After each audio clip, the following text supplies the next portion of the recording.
Hello இப்போ போறது ஒரு சிறிய கிராமம். அந்த கிராமத்துல ஒரு திருமணம் நடக்குது. அந்த திருமணம் ரொம்ப மகிழ்ச்சியா நடக்குது. முக்கியம் பாத்தீங்கன்னா ஒரு பக்கம் சமையல் நடந்துருக்கு, இன்னொரு பக்கம் மணமகள் தனது புதிய வாழ்க்கை தொடங்கறதுக்காக ரெடி ஆயிட்டு இருக்காரு. அதே நேரத்துல இப்ப அந்த மணமகளோட அப்பாவுக்கு ஒரு செய்தி வருது. அந்த செய்தியை கேட்டு பயங்கரமா அழுந்து போறாரு. இந்த நேரத்துல தான் டிஎஸ்பி அலுவலகத்துக்கு அவர் போறாரு. டிஎஸ்பி மேடம் பூனே பாண்டே உட்கார்ந்துருக்காங்க. இப்ப அவரிடம் போயிட்டு எங்களை எப்படியாவது காப்பாத்துங்க, எனது மகளுக்கு மிகப்பெரிய ஆபத்து அப்படின்னு அவர் சொல்றாரு. இதை கேட்டு டிஎஸ்பி பூனம் பாண்டேவுக்கு எதுவுமே புரியல.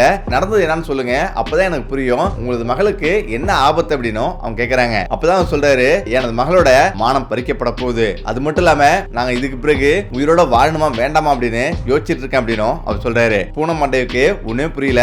என்ன நடந்ததுன்னு கொஞ்சம் விளக்கமா சொல்லுங்க அப்படின்னு அவங்க கேக்குறாங்க. அவர் சொல்றாரு, என்னோட பேரு ராம், என் மகளுக்கு திருமணம் நடக்க போகுது. அதே நேரத்துல ஒரு அதிர்ச்சியான செய்தி என்ன ரொம்ப வருத்திட்டு இருக்கு.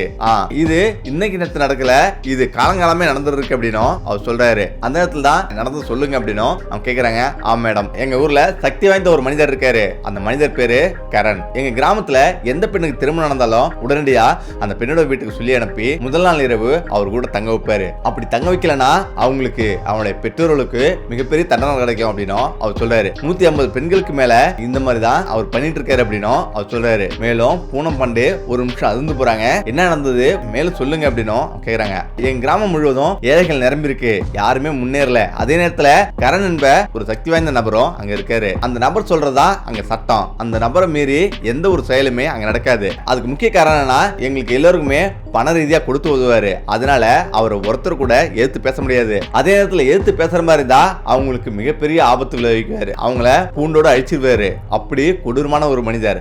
அது மட்டும் இல்லாம அவரிடம் அந்த ஊர் மக்கள் எல்லோருமே கடன் வாங்கியிருக்காங்க. அந்த ஒரு விஷயத்துக்காகவே அவங்களை எல்லோருமே அடிமை மாதிரி தான் நடத்திட்டு வர்றாரு. அதே நேரத்துல அந்த ஊர்ல எங்க திருமணம் நடந்தாலும் அந்த திருமணத்தோட மணமகள் இவர் கூட முதல் நாள் தங்கி இருந்துட்டு அதுக்கு பிறகுதான் மணமக்களை அவங்க கூட அனுப்புவாங்க. இப்படி காலங்காலமா அவங்களுடைய முன்னோர் பண்ணிட்டு இருந்தாங்க. அதே போல்தான் இவரும் இப்ப பண்ணிட்டு இருக்காரு. இவரு எங்கெல்லாம் அடிமைப்படுத்துறது மட்டும் இல்லாம அந்த கிராமத்துல நடக்கிற ஒவ்வொரு மணப்பெண்ணுமே இப்படிதான் சீரழிக்கிறாரு. கரணை யாரெல்லாம் எதிர்த்து பேசுறாங்களோ அவங்கள தீர்த்து கட்டுருவாரு.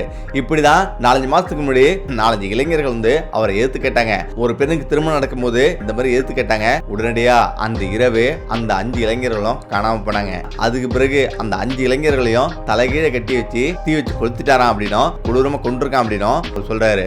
அதே நேரத்துல ஒருத்தர் வீட்டுல திருமணம் நடந்தா அவர் 2 முறை தான் அவர் சொல்லுவாரு. உடனடியா அந்த பெண்ணை வந்து அனுப்பிட்டுருணும். அந்த பெண்ணை அவர் கூட அனுப்பி வைக்கணும். அப்படி அனுப்பல அப்படின்னா அவங்கள கொடூரமா தண்டிப்பாரு. இதனாலேயே எல்லா மக்களும் பயந்துட்டு இருப்பாங்க. அவருக்கு அஞ்சி நடுங்கி எல்லாரும் பயந்துட்டு இருக்காங்க. ஏத்து கேட்கறதுக்கு ஒருத்தர் கூட முன் வரல.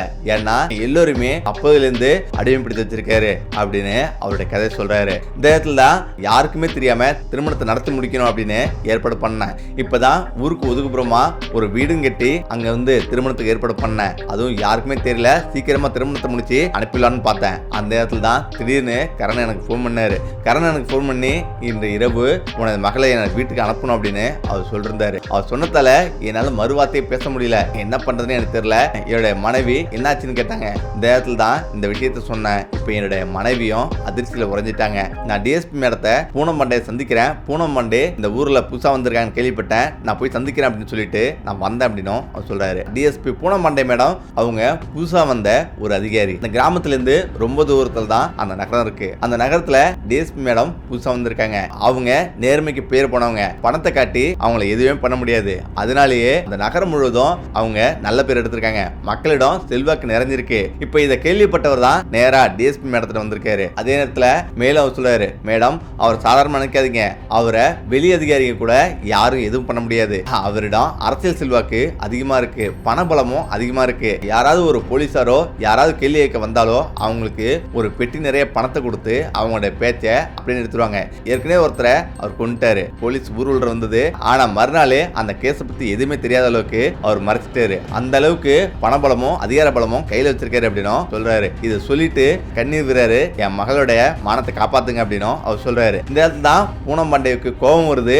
பயங்கரமா கொதிச்சு எழுதுறாங்க. இப்ப அவங்க முகமே வெளியே போயிருக்கு. இப்ப முகமே செவந்துருது. அங்க உள்ள அதிகாரிகளை உடனே கூப்பிடுறாங்க. அவங்களும் ஓடி வராங்க. நீங்க என்ன பண்ணிட்டு இருக்கீங்க? இப்படி ஒரு அநியாயம் இந்த ஊர்ல நடந்துட்டு இருக்கு. கரண் என்பவரை உங்களுக்கு தெரியுமா அப்படின்னும் அவங்க கேக்குறாங்க. மேடம், கரண் அந்த ஊர்ல ரொம்ப மோசமானவன். அது மட்டும் இல்லாம அரசியல் பலமும் பண பலமும் மிக்கவன். நம்ம போனா கூட மிகப்பெரிய ஆபத்து இருக்கு அப்படின்னும் அவங்க சொல்றாங்க. உங்களுக்கு எல்லாம் கொஞ்சம் கூட வெக்கம் இல்லையா இப்படி நீங்க பேசுறீங்களே அப்படின்னு அவங்க சொல்றாங்க. இப்ப உடனடியா இதுக்கு ஒரு தீர்வு கிடைக்கணும், அவனை இன்னைக்கே பிடிக்கணும் அப்படின்னும் அவங்க சொல்றாங்க. இப்பதான் ராம் அவர்கள் அவருடைய மகளையும் அங்க ஆட்சிட்டு வந்திருக்காரு. அவருடைய மகள் அமைதியா அங்க உட்கார்ந்துருக்காங்க. இப்பதான் அவருடைய மகளை டிஎஸ்பி மேடம் கூப்பிடுறாங்க, ராமையும் கூப்பிடுறாங்க. நான் உடனே அவன் வீட்டுக்கு போகணும். அதனால உன்னுடைய மகளுக்கு எதுவுமே ஆகாது, நீ கவலையப்படாத. உன்னுடைய மகளை என்னுடைய அலுவலகத்தே இருக்கட்டும், நான் அவனிடம் போறேன் அப்படின்னும் அவங்க சொல்றாங்க. ராமுக்கு ஆச்சரியம். உடைய மகள் போலயே மணமகள் வேடம் அணிஞ்சிட்டு நான் போறேன் அப்படின்னும் அவங்க சொல்றாங்க. அவரு பதறாரு. மேடம், அவன் ரொம்ப ஆபத்தானவன், அவன் போனா ஏதாவது இதை பத்தி தெரிஞ்சுதா எனக்கு ஆபத்து, உங்களுக்கும் ஆபத்து அப்படின்னும் அவர் சொல்றாரு. அதை பத்தி நீ கவலைப்படாதீங்க, இன்னைக்கு இதுக்கு ஒரு முடிவு கட்டுறேன் அப்படின்னு அவங்க சொல்றாங்க. அதே போல அவருடைய மகள்கிட்ட இருந்து உடைகள் அனைத்தையும் வாங்கிட்டு அவங்க மணமகள் போலயே வேடம் அணிகிறாங்க. இப்ப அந்த போலீஸ் ஸ்டேஷன்ல உடனடியா அனைத்து அதிகாரிகளையும் கூப்பிடுறாங்க. எஸ்பி சாகப்பியும் கூப்பிடுறாரு. நமது டீம் உடனடியா அந்த கிராமத்தை சுத்தி இருக்கணும், அந்த வீட்டை சுத்தி வளைக்கணும். முக்கியமா நான் சொல்லும் போது எல்லோருமே அங்க வரணும் அப்படின்னு அவங்க சொல்றாங்க. இப்ப சரி அப்படின்னு அந்த டீம் முழுவதும் அப்படியே கிளம்புது. இப்ப டிஎஸ்பி மேடம் ராம அழைச்சிக்கிட்டு அவன் வீட்டுக்கு போறாங்க. ராமும் அவரது மகள் போல அழைச்சிக்கிட்டு கரண் வீட்டுக்கு போறாங்க. ராம் வீடு மிகப்பெரிய மாளிகை. கதவு தட்டுறாரு. வீட்டை விட்டு வெளில வரான். ராம பார்த்துட்டு கோவப்படுறான். உனக்கு 2 முறை தகவல் சொல்லிட்டேன், ஆனா 2 முறையும் எனக்கு எந்த தகவலும் திருப்பி வரல, நான் கடுமையான கோவத்துல இருக்கான் அப்படின்னும் அவன் சொல்றான். இந்த முறை நீ வந்திருக்கல அப்படின்னா கண்டிப்பா உன்னை உயிரோடய விட்டுருக்க மாட்டேன் அப்படின்னும் அவன் சொல்றான். அப்பதான் ராம் சொல்றாரு, மன்னிச்சுக்கையா, எனக்கு வேலை ரொம்ப அதிகமா இருந்தது, எனக்கு வேற யாரும் உறவினர்கள் இல்ல, நான் மட்டும்தான் அனைத்து வேலையுமே செய்யணும், அதனால நான் கடுமையா எல்லா வேலையும் நானே தான் செஞ்சேன், அதனால நிறைய வேலை இருந்ததால என்னால எதுவும் பண்ண முடியல. இப்பதான் வேலை அனைத்துமே முடிஞ்சது, எல்லா வேலையும் முடிச்சுட்டு நேரா என்னோட மகளை அழைச்சிட்டு இங்க வரேன் அப்படின்னும் அவர் சொல்றாரு. இப்ப அவனும் அவருடைய பெண்ணை உள்ள கூப்பிடுறான். இப்ப அவங்களும் உள்ள போறாங்க. உள்ளர போய் பார்த்தா அந்த மாளிகையே பிரம்மாண்டமா இருக்கு. ஒரு அறைக்கு கொண்டு போறான். அங்க போய் பார்த்தா விதவிதமான மது பாட்டல்களும் பெரிய பெரிய மான்களோட தலைகளும் அங்க மாட்டிருக்கு. அது மட்டும் இல்லாம யானை கொம்புல இருந்து அத்தனை செல்வங்களும் அங்க நிறைஞ்சிருக்கு. இந்த இடத்துல தான் அவன் சொல்றான், இந்த பெட்ல போய் படு, நான் வந்துடுறேன் அப்படின்னும் அவன் சொல்றான். இப்ப அவங்க அமைதியா போய் உட்காந்துருக்காங்க. இப்ப கொஞ்சம் நேரம் கழிச்சு அங்க வரான். மது பாட்டில ஊத்தி குடிச்சிட்டு இப்ப அவங்க நெருங்குறான். இப்ப அவங்க மேல கைய வைக்கிறான். அடுத்த நொடியே ஏந்திரிக்கிறாங்க. ஏந்திரிச்சு ஏன் ஒரு மாதிரியா பாக்குற அப்படின்னும் அவன் கேட்கறான். இப்ப சேரியை பிடிச்சி இழுக்கிறான். அடுத்த நொடி அவங்க யூனிஃபார்ம்ல அப்படியே நிக்கிறாங்க. இதை பார்த்துட்டு பயங்கரமா கோபமா வரான். என்ன நடக்குது அப்படின்னு அவன் கேட்கறான். இந்த இடத்துல 2 அறை பொழிச்சுன்னு அறையிறாங்க. ரிவால்வர் எடுத்து கையில வந்து நிக்கிறாங்க. நீ யார்கிட்ட மோதுறன்னு உங்களுக்கு தெரியுதா அப்படின்னு அவன் கேட்கறான்.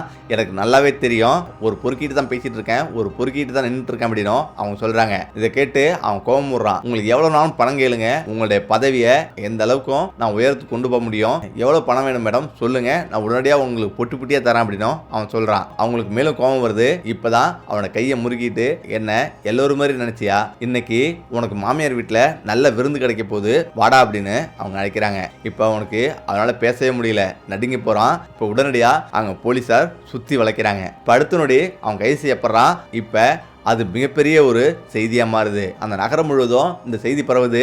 அவனுடைய வீடு உடனடியாக இடிக்கப்படுது. அவனுடைய சொத்துக்கள் அனைத்தும் பறிமுதல் செய்யப்படுது. அவனை ஜெயில் அடைச்சிடுறாங்க. இந்த ஊர் மக்கள் அத்தனை பேரும் யாரெல்லாம் பாதிக்கப்பட்டாங்களோ அத்தனை பேரும் சாட்சி சொல்றாங்க. இப்ப டிஎஸ்பி சாகப் மேடம், இத்தனை பெண்கள் சீரழிச்சவன், நீ இதுக்கு மேல உயிரோட இருந்து எந்த பிரயோஜனமும் இல்லை அப்படின்னும் அவங்க சொல்றாங்க.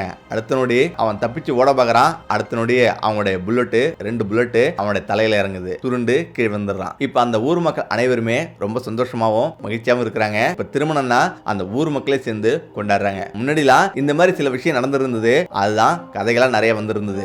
ஆனா தற்போதும் வட மாநிலங்கள்ல சில ஊர்கள்ல இந்த மாதிரிலாம் நடந்துருக்கு. இது ஒரு உண்மையா நடந்த ஒரு சம்பவம். ஓகே, இந்த வீடியோ பிடிச்சி நினைக்கிறேன். மீண்டும் அடுத்தது சந்திப்போம். நன்றி, வணக்கம்.